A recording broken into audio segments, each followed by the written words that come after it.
Yalda Hakim. Welcome to the podcast. Thank you. Thank you so much for having me, Yascha.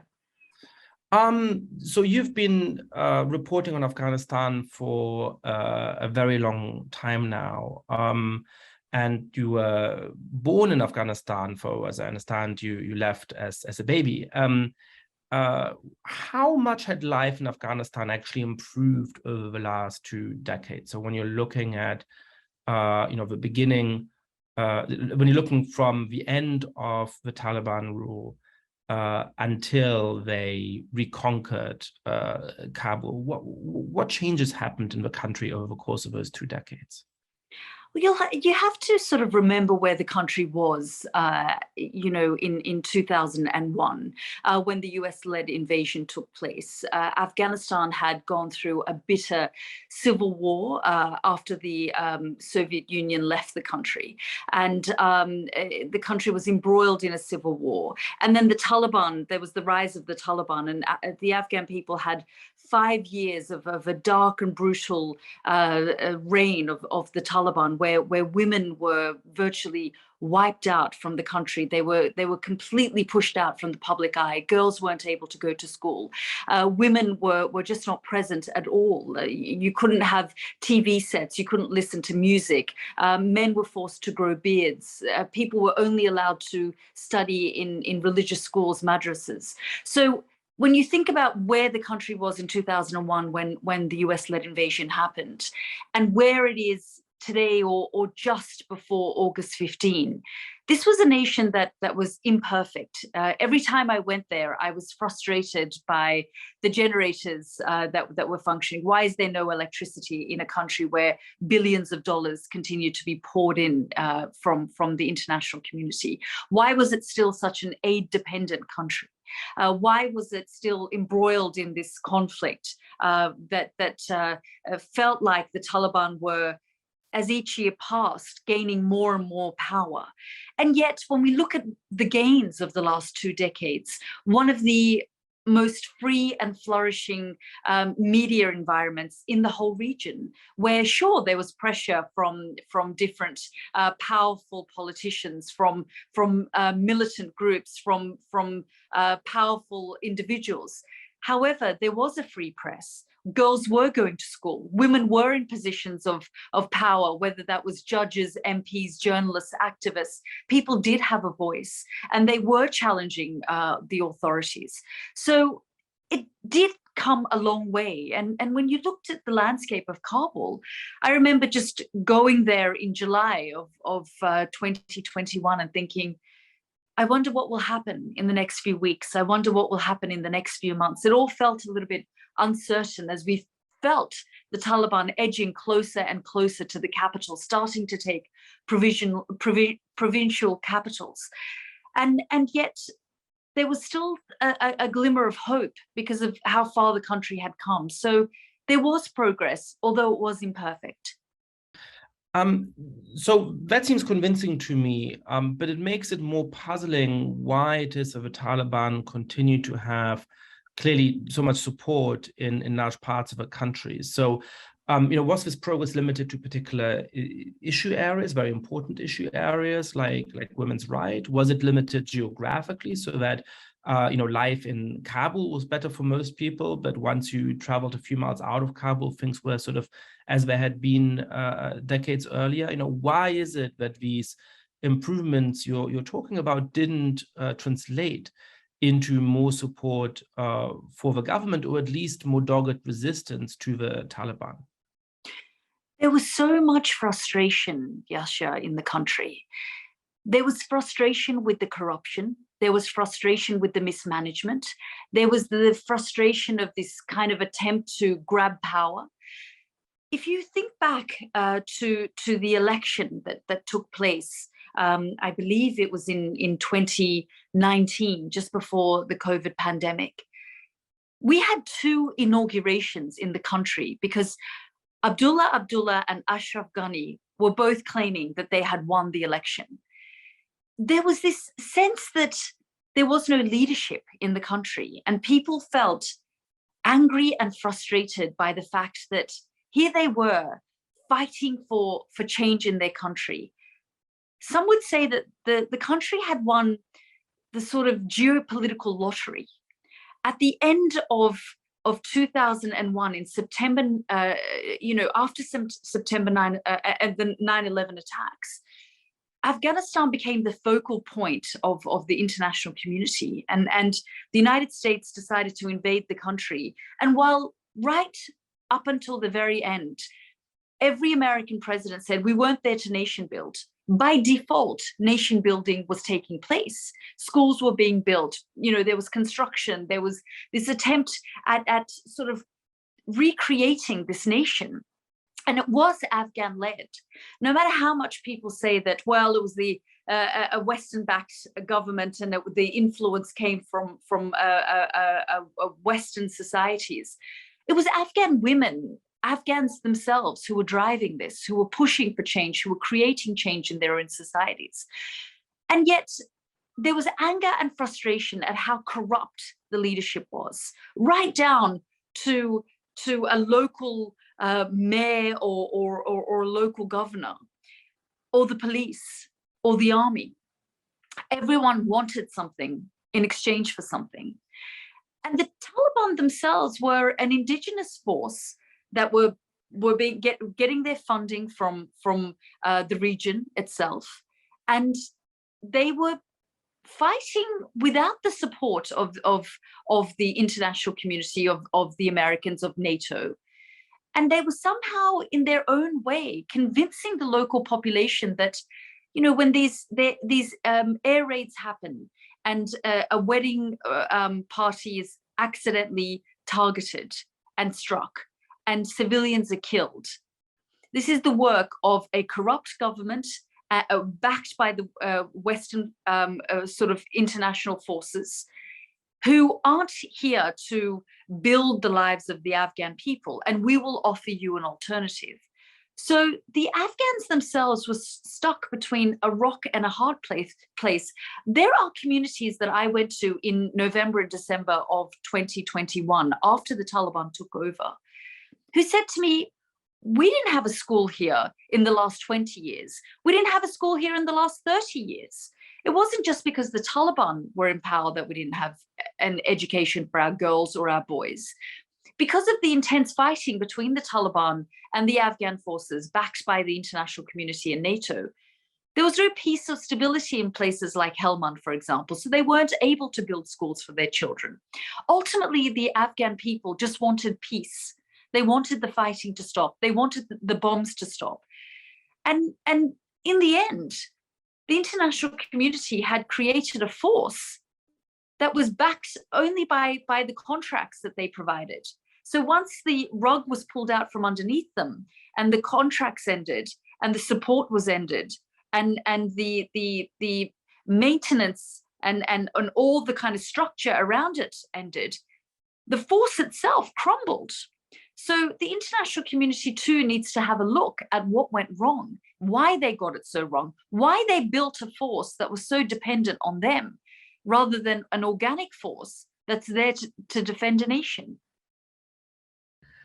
So if you could go back to the fall of 2001 and write a memo, either for the occupying forces or for the first freely elected Afghan governments, what would you put in that memo? I mean, if we rerun this whole history and we make a set of key decisions differently in 2001, 2002, and 2003, what are the big levers that could have led to a better outcome? Or do you think, actually, in retrospect, the structural challenges were so deep that we were unlikely to get to a better outcome, whatever decisions people might have taken at the time?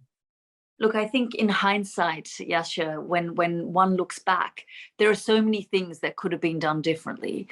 And I think the focus of the United States shifting to Iraq, that disrupted things as well for Afghanistan. But I think if we look back at Bonn in those early years and the discussions that were being held on what this new Afghanistan would look like, what project Afghanistan would look like for the international community and for the Afghan people.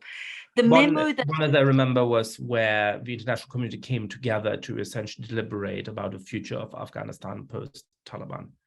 That's right, yes. So the international community came together with key Afghan figures that had helped the United States defeat the Taliban. And the Taliban were on the run. Many of them were rounded up and sent to places like Guantanamo Bay. Many of them fled over the border into Pakistan. Others had said, look, we don't want to fight. We want to be part of a new Afghanistan. I think one thing that should have been done right from the outset is an understanding that the Taliban weren't going to go away, that the Taliban, sure, were on the run and in hiding now, but they were part of the fabric of that society. They had a voice within that society. And so why not bring them to the table? And while they're weak and on the run, have them as part of the conversation. And those of the members of the Taliban who said, look, I don't want to go to Guantanamo Bay. I want to just live in Afghanistan, go back to my village, have a peaceful life in this country, which is what many of them have subsequently said to me in recent months. We would have happily accepted the Karzai regime had we not been forced to flee or forced to pick up arms again, because we weren't happy with the way things had unfolded. So I think the memo that I would write, or the memo that I would sort of think about, or in hindsight, something that was a major fault of all the sides, was leaving the Taliban out of the negotiation table. They shouldn't have left it so late, almost 2 decades after the fall of the Taliban regime and group, for them to go back to peace talks and have them come to the negotiating table in Doha, first with the Americans and then an attempt with the Afghan government, which never eventuated. They should have done that when the Taliban were weak and on the run. That's very interesting. I've thought of similar arguments in other contexts. I'm, Jewish. I grew up in Germany, and I grew up with a lot of anger and rage about the way in which senior Nazis ended up having real respectable positions in the early post-war democracy, in the early years of the Federal Republic. The chief of staff of Konrad Adenauer, the first post-war chancellor, had written the official commentary on the Nuremberg race laws. And this wasn't really a deliberate choice. It was to do with all kinds of compromises made during the time of the early Cold War and so on. But in retrospect, it was probably the morally fraught but politically right choice, because it is what ensured that you never got a serious neo-Nazi movement in the early Federal Republic, because the people who might have led it and organized it actually were integrated in the new political system. And of course, in Iraq, there's the argument that the complete dissolution of the Ba'ath Party was one of the things that led the country towards civil war in the years after 2003. So it's interesting to think about that in the context of Afghanistan, even for anybody who would have argued that at the time would have made themselves incredibly unpopular both with the American right, who would have said, how can we talk to people who planned the 9/11 attacks and so on? And also, I imagine, with the international left, who would have said, these are people who really do hate any form of freedom for women. How can we go and negotiate with them? But I think we make a compelling case that that would have been a clever move. What about beyond that? So one point would have been finding some kind of way of reducing the incentives for the Taliban to organize in the way they did. Is there any steps that could have been taken to ensure that the governments from Karzai to Ghani would have ended up being more effective, less corrupt, more inclusive of the interests of all Afghanis? Yeah, I mean, Yascha, you think about the stories that came out about these plastic bags, rubbish bags full of millions of dollars transported into Afghanistan and handed over to different warlords, to tribal elders, to buy favor, to sort of, rather than understanding the people of the country, rather than understanding the complexity of a country like Afghanistan, that so much is intertwined. And one minute someone is your friend and the next minute they're your enemy. And we hear reports and stories of people saying, well, so-and-so is a member of the Taliban, when in fact they may have had some kind of enmity with that person over a land dispute. And so therefore you have the Americans, NATO, barging into a home, taking someone away, locking them up in Guantanamo Bay, resentment being built, and the cycle of violence continued. And we hear so many cases of these brutal governors who presided over a local community, and in the guise of the war on terror, terrorized and brutalized their own community with the help of the international community and the allied forces, who perhaps were ignorant, or perhaps were unaware, or perhaps knew but turned a blind eye, because it was easier to say, these are our partners, these are the people that we've aligned ourselves with, and this is what they're telling me, this is the information, the human intelligence that they're providing me, and I have to rely on that. Yes, I know some of it is maybe false, incorrect, wrong, but it is easier to know my enemy, who is the Taliban, and that's who I'm fighting, rather than get caught up in the tribal conflicts and warfare of these complex people, the Afghan people. And so I think that in itself, having a greater depth and knowledge and understanding of your subjects and the people that you're dealing with. And I think perhaps those things were amiss because the speed in which the whole thing unfolded, the speed in which Bonn took place, the invasion itself took place, and then trying to set things up as you went. And I think there were key moments in those early years, whether it was in 2003 or 2004 or 2006 or 2008, when the violence really intensified. And even in those early years of 2003 and 4, when there was intelligence around saying that, the Taliban are regrouping, there's an insurgency forming, there was perhaps a way of either bringing them back into the fold then or clamping down on it.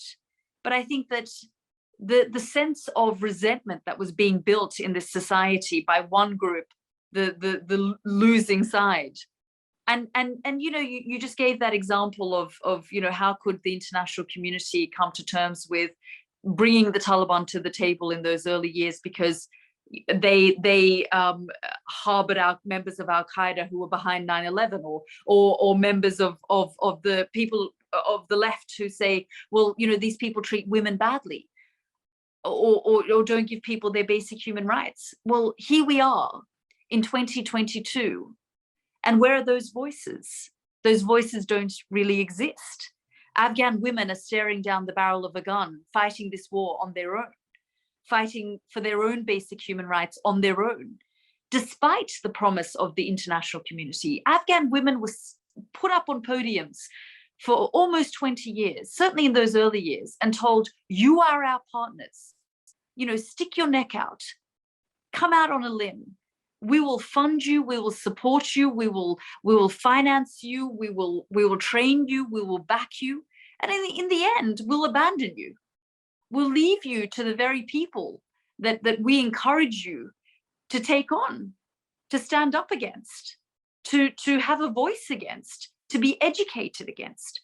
These Afghan women who were trained as judges, who prosecuted these men, who are now looking for these women. And so many of them are either on the run, in hiding, or have fled the country after being, funded and sponsored and trained by the West for 20 years. And now they're fighting this war on their own. They're protesting day and night, not just for the most basic things like a meal on their table, or to be fed, or to have their assets and their funds, the frozen funds to be unfrozen, but just for their girls to go to school. Because here we have the biggest reversal of basic human rights ever, anywhere, overnight. This literally happened overnight.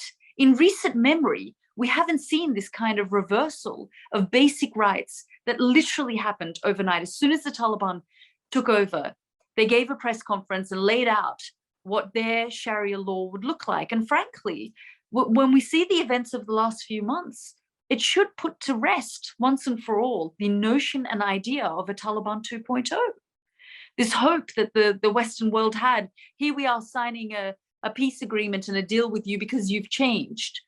Well, what we should see now, and reports that we're seeing constantly from the United Nations, that Al-Qaeda has a foothold in the country. Al-Qaeda is very much present in the country. Long before the Taliban took over, US Treasury warned about this.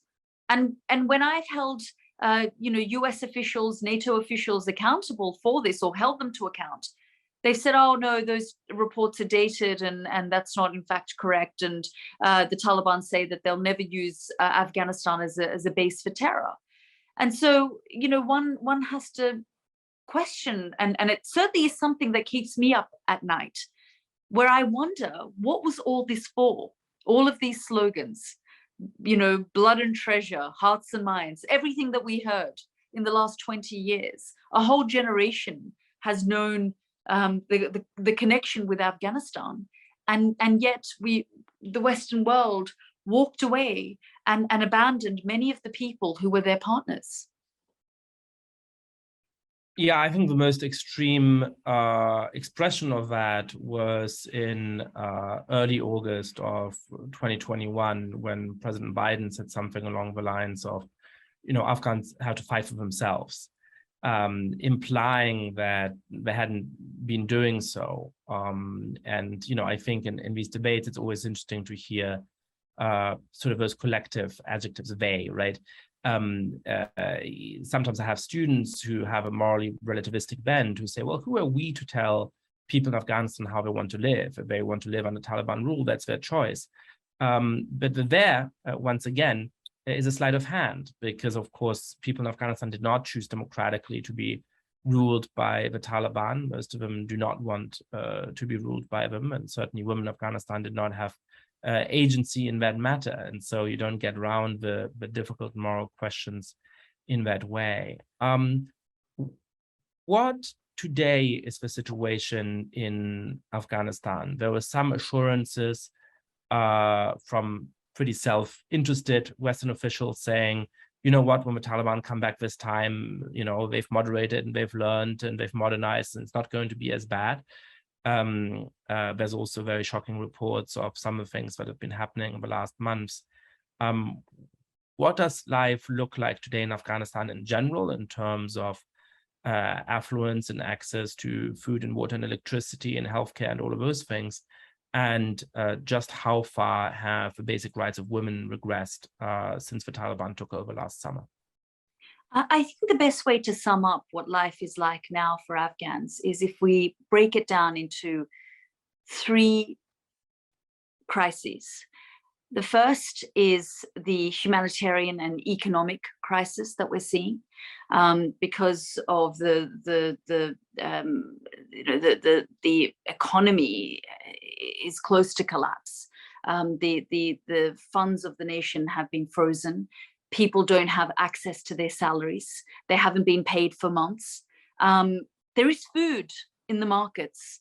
There is food in restaurants. There is food when you go out, you see food. So there's no shortage of food when we talk about a famine, or when the UN says it's a march towards starvation.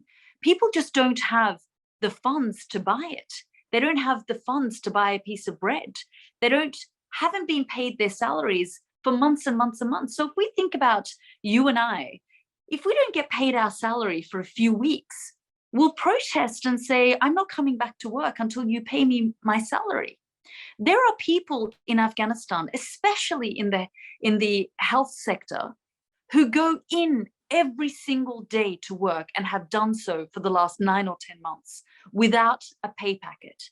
Because they've said to me in the hospitals that if we don't go to work, those children that you see in those incubators who are, close to death because of the famine and malnutrition, and are simply here because they haven't been fed, and because of the poverty, and because of hunger, they will die if we don't come to work.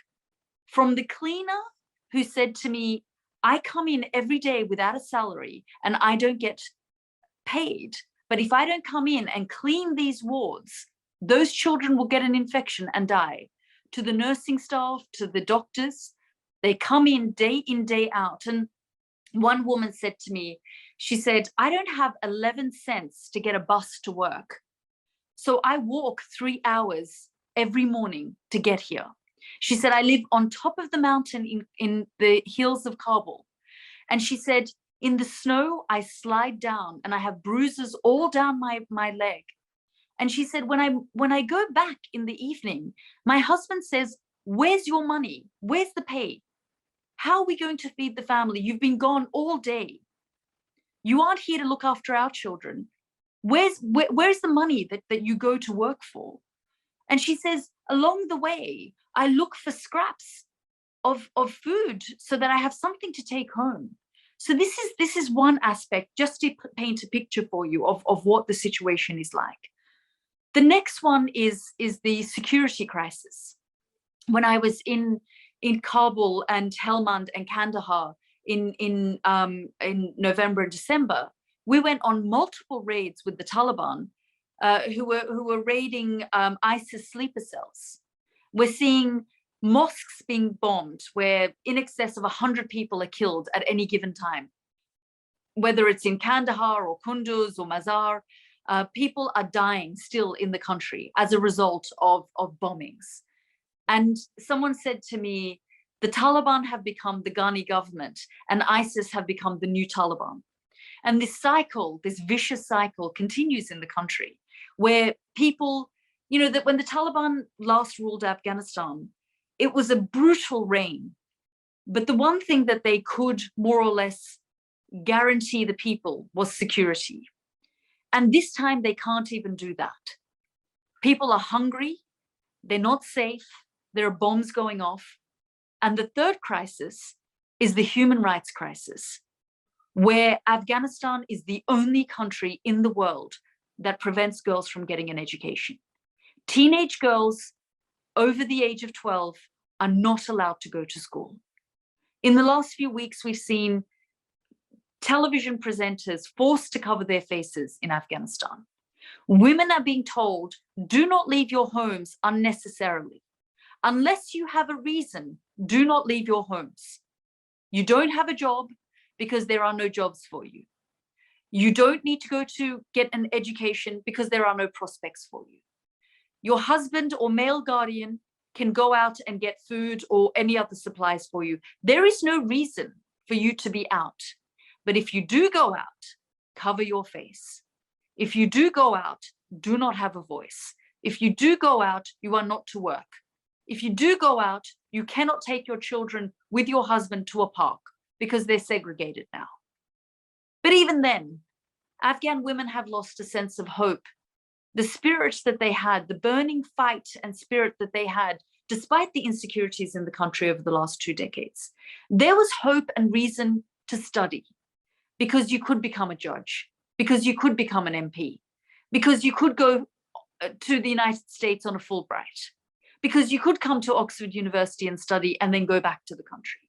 So for all its faults and flaws, there was a sense of purpose and hope, and all that has now been taken away. That's incredibly powerful and incredibly depressing. You said the word hopeful. Is there any hope for the situation to get better? What are the different scenarios for what the future of Afghanistan might look like? Because I have to say, after listening to you explain these 3 crises, I have a very, very heavy feeling in my heart. Yeah, Yascha, we all have heavy feelings in our hearts because it's the loss of a nation. It's not just the collapse of a nation and a country.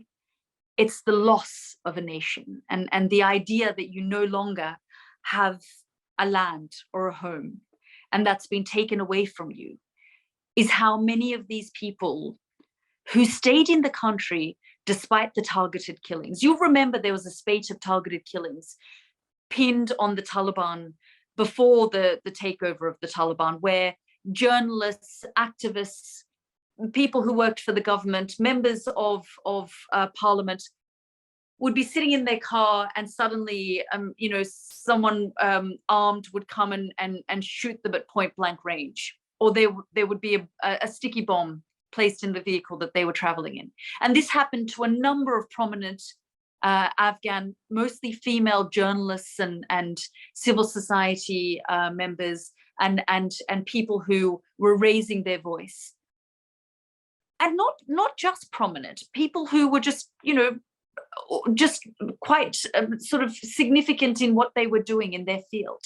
Some unknown, some as young as 24. A young woman who worked for the Human Rights Commission was brutally murdered, and she was simply working in that department and investigating a few cases, but certainly not prominent. When you think about what hope is there, I interviewed a member of the Haqqani network, Anas Haqqani, the younger brother of Sirajuddin Haqqani, who has a $10 million bounty on his head. And he's also the interior minister of the country. And he talked to me about Afghans never accepting someone imposing anything on them. He said, look, the Soviet Union tried to back a communist regime, and look what their fate was.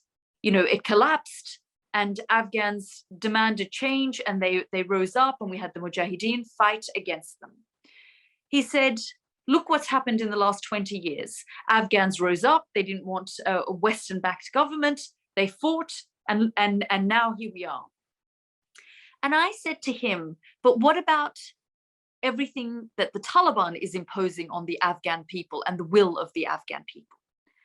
So this idea that the Taliban can just carry on preventing girls from going to school, preventing women from having a voice and being part of the public domain and pushing them out of the public space, forcing families to do things that they know are against their basic human rights. So the difference between the Taliban coming to power in 1996 and the Taliban coming to power in 2021 is in 1996, Afghans didn't know what they had lost. They had just come out of a brutal civil war. Kabul and other parts of the country were being shelled and bombed day and night. There was brutality, and the Taliban came with the message of peace and stability. So Afghans grabbed it with both hands. Then the brutality that they imposed on the Afghan people by cutting out music, by stopping people from going to school, from having basic rights, from watching television, from growing their beards, from being lashed in the streets if women showed even a slight bit of ankle. What Afghans know today is a life where they were free. Sure, there were flaws. Sure, the government was corrupt. But they were free to make choices for themselves, whether they wanted to send their girls to travel abroad to study, whether they wanted to have basic freedoms within their family environment, whether they wanted to simply go to a park to enjoy family time together. These are basic freedoms that they had. And that has been taken away from them overnight. And so just as the Taliban speak with pride now and say, we defeated the greatest military alliance in history, the Afghan people do not want their basic freedoms taken away. And so that's why the only hope when I speak to the Afghan people that I sense is there is only so much people will tolerate before they vote either with their feet or demand change or come out on the streets or pick up arms.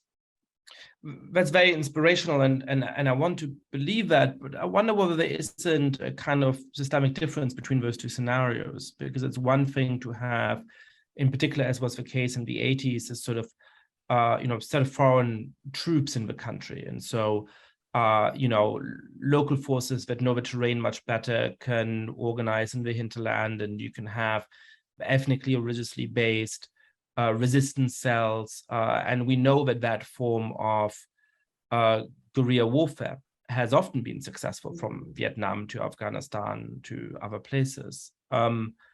It's a different thing, though, to have internal divisions, right? To have some people within society who are comfortable with the moral and religious doctrines of the Taliban, and others who say, no, we have gotten used to certain kinds of liberties and we want to fight for them. But to organize along those lines tends to be much more difficult, much more complicated. And you're also fighting against something which on some superficial level has a greater legitimacy because it is homegrown and because it can say, we beat the most powerful military alliance in history or whatever it is. So what would that look like? I can see what it would like for people to vote with their feet, was to say, lots of refugees, lots of people leaving the country, but Afghanistan itself continuing to be under the control of the Taliban. That's easy to imagine. What would it look like for people to fight back effectively? Or for, which seems unlikely to me, the Taliban to moderate in some kind of way over time? Yeah, and it's a very, very interesting question, because when we think about the makeup of the Taliban in the last 20 years, or the count of how many Taliban fighters there were in the last few years, there were estimates of anywhere between, some said 30,000, some said 70,000, some said 100,000. So one has to question then, how is 100,000 Taliban fighters or an insurgency turned government holding 38 million people hostage? And what does it take for a society like Afghanistan, which is incredibly tribal and looks to tribal elders to have jirgas, to have tribal discussions, to make decisions? What does it take an ancient society like that, which relies so heavily on that form of community and hierarchy, to say, okay, we've had enough, to say it might not be about resistance and picking up arms, because as you say, the difference between the 80s and then the 2000s is there were foreign forces backing these different militia groups or fighters.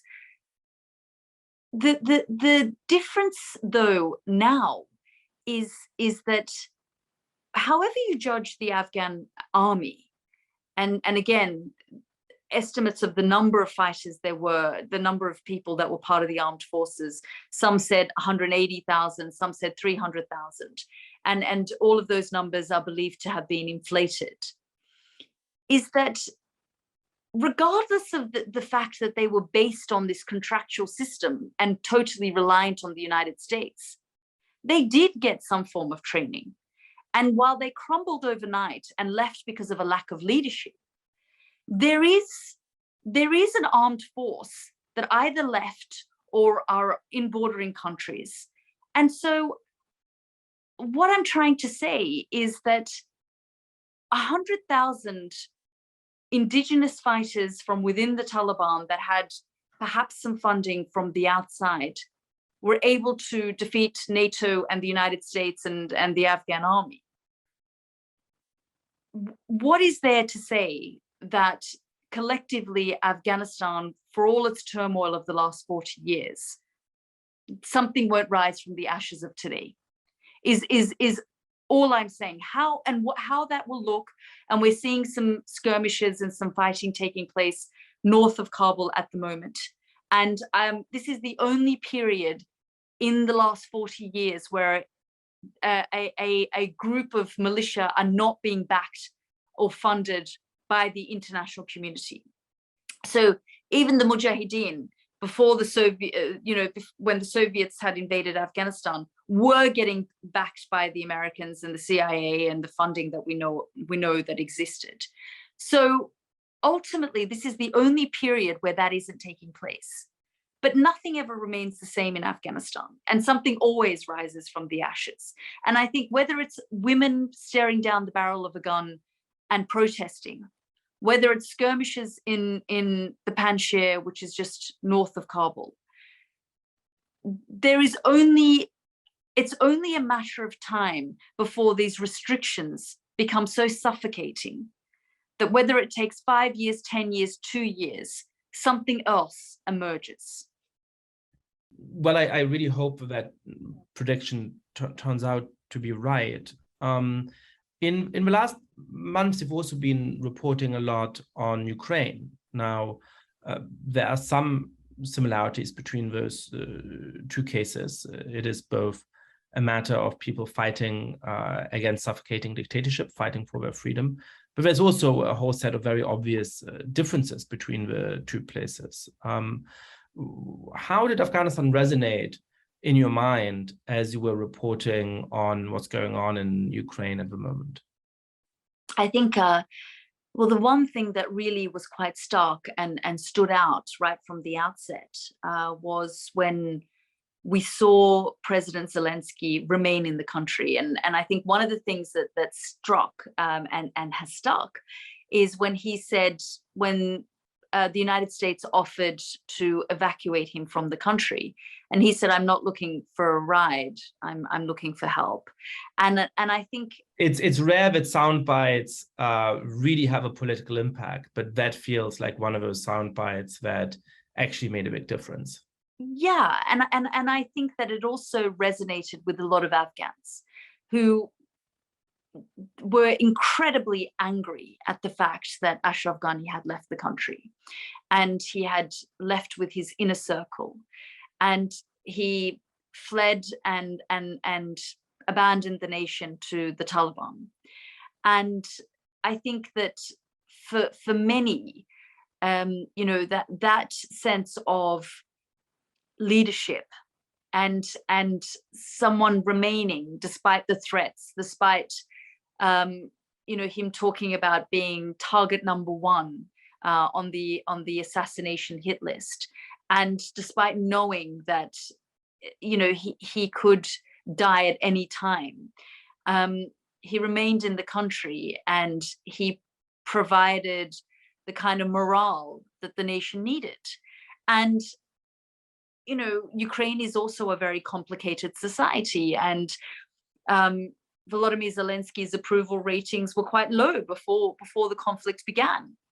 And this is also a complex society that is very vocal about its leadership in Kyiv and you know, and how they feel about that. But when I spent time in Western Ukraine and I spoke to the Ukrainian people, the one thing that they felt incredibly proud about, whether they were a supporter of Zelensky or vehemently against him before the war, the one thing it had done was created a sense of unity, a sense of purpose, because it had come from the top down. And there was this sense that if our leader can stay in the heart of the capital and be a target and be surrounded by Russian forces, artillery, tanks, and knowing what was just happening 20 minutes, half an hour outside of the capital, I think that really was quite striking, being there and knowing what had happened months earlier in Afghanistan when Ashraf Ghani left the country, and Kabul fell.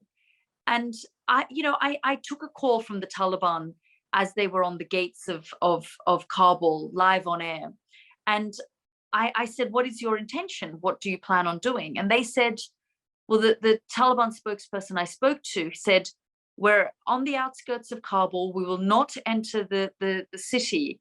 We are waiting for a peaceful transfer of power."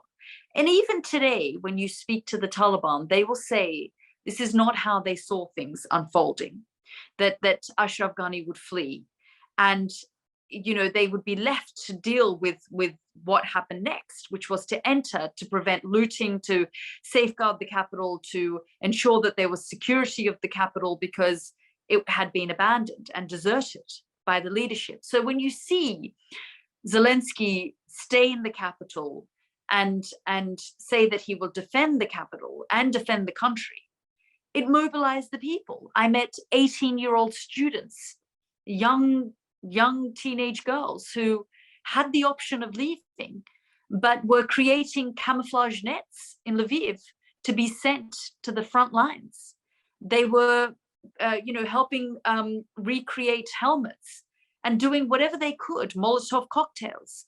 I spoke to grandmothers who were saying to me, I have no idea what I'm doing, but they've given me the ingredients and told me this is how you create a Molotov cocktail. But I need to do what I can to defend my land and to defend my country. So I think the one thing that I think was unfair about what President Biden said was that Afghanistan needs to fight for itself. 66,000 Afghan soldiers died in the last 20 years. So the Afghan people did fight, but they were let down by the leadership, by a lack of guidance, by the so-called founding fathers of Afghanistan post 9/11. In the last 2 decades, there was this real vacuum in power and leadership. And that is something that we've seen in a very striking way in Ukraine, and it really has united the people. Yeah, one of the things, but I've been wondering about that is, how much of this is structure and how much is agency, right? How much of this is that actually Ukrainians, when push came to shove, did have a strongest sense of nationhood or a stronger strength of the political ideals they were defending, importantly against foreign invasion, versus people in Afghanistan not having the same identification with the government and the government not having enough organic support, or whether this was simply the story of two people, whether it was simply the story of Volodymyr Zelensky becoming a hero and making the right moral choice in ways that were not predicted by everybody, in ways that perhaps he himself did not anticipate that he would prove to be, so courageous, versus Ashraf Ghani, being deeply corrupt and when it counted, deeply cowardly. So, I've been wondering about that. But I have another question for you as well, which is, in the first months of the war in Ukraine, one talking point I heard a lot on social media in particular was a sort of outrage that people didn't care about the war in Syria. Oddly, they didn't want to talk about Afghanistan because most of these were people who were actually in favor of the United States leaving Afghanistan. But they were saying, look, people didn't care about Syria, and now they're caring so much about Ukraine. And isn't the explanation for that some form of bigotry or even some form of racism? They're shocked by a war in Europe, but they couldn't care less about a war in the Middle East. Now, I think there's something fair to that criticism. I think there may be something to that. But my feeling at the time was, let's wait a couple of months. People did care about Syria originally. They cared about Afghanistan originally as well. But as these wars and civil wars dragged on for months and years, they stopped caring. They fell off the front pages. And eventually they got sick of it and said, let's just get out. Let's not do anything. Who cares? And in the last weeks, I found myself wondering whether Ukraine is starting to encounter a similar fate, whether it too is being slowly pushed away from the front pages, whether the big wave of solidarity that we saw is ebbing away. So what do you think? Is that a sort of a fair objection that people were making? Was it overstated? Was the right lesson to say yes, and that's why we should care more about Syria and Afghanistan rather than less about Ukraine? How do you make sense of this set of discussions? I mean, I think you summed it up well at the beginning when you talked about, it had potential of being many of those things. But I do think it is about proximity and relatability as well. That for the Polish people, for example, and I've made several films about, pressure on Poland from the EU because they're not meeting their own obligations by having zero immigration, for example, or being hostile towards people coming from other parts of the world and settling in Poland. And yet they opened their doors and were quite extraordinary in embracing the Ukrainian people. When I was crossing the border from Poland into Ukraine, I was seeing, cars and cars and cars of people with food and supplies waiting for Ukrainian families to arrive, mostly women and children, to take them to their homes, to support them in whatever way they could.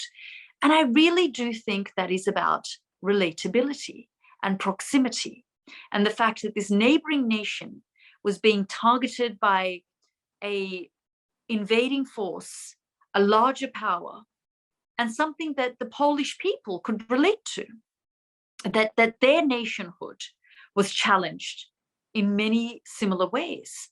And they understand the fear of being gobbled up by that, and their sense of patriotism and nationhood being questioned. And so I do think it was about proximity, relatability, a neighboring nation that is experiencing something that they had gone through, and wanting to open their doors and homes. And so I think it had a lot to do with that. And someone who is in the news business, as you know, the fact is that there is fatigue with these things, and we try and sustain it in places like the BBC for as long as we can. We go back beyond reactive journalism, where we're covering, the daily bombs and what's happening. We try and pull back and go beyond the headline, behind the headlines, and try and go back to people who were impacted, who we met at the very beginning, and try and sustain our coverage for as long as we can. And we do go back, and we have continued to do so, because we mustn't forget that the war in Ukraine did not begin at the end of February. The war in Ukraine began in 2014. This is a nation that has been embroiled in this kind of conflict in excess of 15,000 deaths since 2014. And so people certainly weren't paying attention to that between, let's say, 2015 and 2021. Exactly. And perhaps if the world had paid greater attention to that, then perhaps we wouldn't be in this position. Because whether it's, Georgia in 2008, or Ukraine in 2014, or Ukraine again, or Syria in 2015, or Ukraine now in 2022. Perhaps if we hadn't turned a blind eye to all of these things, or been, when we hear Joe Biden talk about the unity with Europe and NATO, perhaps if there had been one firm voice when all of those things had taken place, this sort of devastation may not have taken place. Who knows what the calculus, ultimately would have been. And we've spoken now, about, in hindsight, looking back, could things have been different?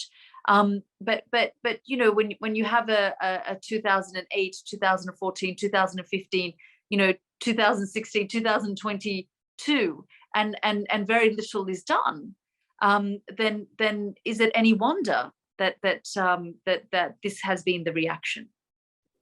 There's been this big debate over the last months about whether Vladimir Putin is irrational, but it seems to me that given all of the indications he was given over the course of the last 2 decades about how little the world cared when he invaded countries, when he acted with incredible cruelty in Ukraine since 2014, in Ukraine over the course of the last decade, in Georgia, in Syria, in Chechnya.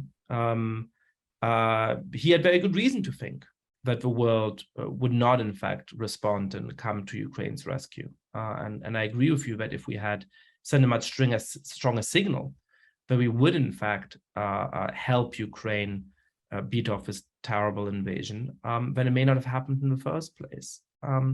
I want to close with a personal question. One of the things I found myself wondering over the course of this conversation is that you're obviously a person of strong convictions and a healthy sense of moral outrage at what the Taliban are doing to Afghanistan at the moment, for example. And yet you've casually mentioned interviewing them, taking phone calls with them, riding along as they go on missions. What does that look like in practice? I imagine that you're not too fond of them and they're probably not too fond of you. Do you develop a kind of set of working relationships? Do you put those feelings in the back of your mind? Do you find yourself thinking, oh, this is such a nice person, when you sort of step back and think, hang on a second, who is it that I'm actually talking to? I think especially at a time when political conflict feels so existential. It's always interesting to hear from reporters whose job it is in part to go and speak with and interact with people about whom they have very strong moral views for very good reason. Yeah, and you know, as you know, these things are incredibly complicated and complex, and especially in our field, where on the one hand, you take phone calls from devastated young girls and women who say to you, you know, this is what's happened to my life, and we spoke about that. You and I spoke about the restrictions and the utter heartbreak that millions of girls across this country feel, across Afghanistan, about not being able to be educated and not knowing what their future holds, and for them it feeling very bleak. And then on the other hand, for me to understand my privilege, knowing that I may be born in Afghanistan, I may be an Afghan woman, albeit raised in the West, in Australia, and living in the UK. I work for a major news broadcaster and organization that has clout and power, which means when I enter these places and enter these conversations, I have a seat at the table with them. They listen to me and I listen to them. And I report on what they're doing, and they know that I'm doing these reports, and I'll be going back to Afghanistan in a few weeks. And I think that, you know, it is incredibly challenging and difficult, but I know that I also have a job, and I have to do my job well. And I have told the Taliban this, as I've told others that I've covered, whether it was in Iraq or Syria or Yemen or Mexico, wherever I've worked from and reported from, my job is to seek the truth. And I will report it if it's the truth. And I've told the Taliban this, that if you do something good, I will report it. If you do something bad, I will report it. My job is to get to the bottom of what the truth is. And that involves me traveling with them, sitting down with them, speaking to them, interacting with them, listening to them, challenging them, and ultimately getting to as close as the truth of what is actually happening, to help, for the sake of public good, to help international viewers and audiences and the Afghan people better understand the climate. And that is a huge responsibility that I feel, certainly in relation to Afghanistan, but also in relation to Ukraine most recently, where I was meeting so many women. And this is what I was really overwhelmed by. As someone who has a small child, as a mother now, I was completely taken aback and overwhelmed by the fact that I was seeing so many women on the run from Ukraine with their small children and the clothes on their back, doing whatever they could to get out of the country to safety. And so for all of those people who stayed and fought, there are millions of others who are desperately concerned, like any parent, for the safety of their children and had to leave. And so I was struck and overwhelmed by that. So really my job is to go to these places, meet with these difficult characters. And as you say, there are occasions where one-on-one with a human being, I realize they are human. I realize that ultimately they are human beings. And perhaps they too once had dreams and hopes for a better future for themselves. But they have fought for an ideology that is currently oppressing and suppressing a population. And my job is to get to the heart of that and the truth. Yalda, thank you so much for your work, and thank you so much for this conversation. Thank you. Thank you for having me.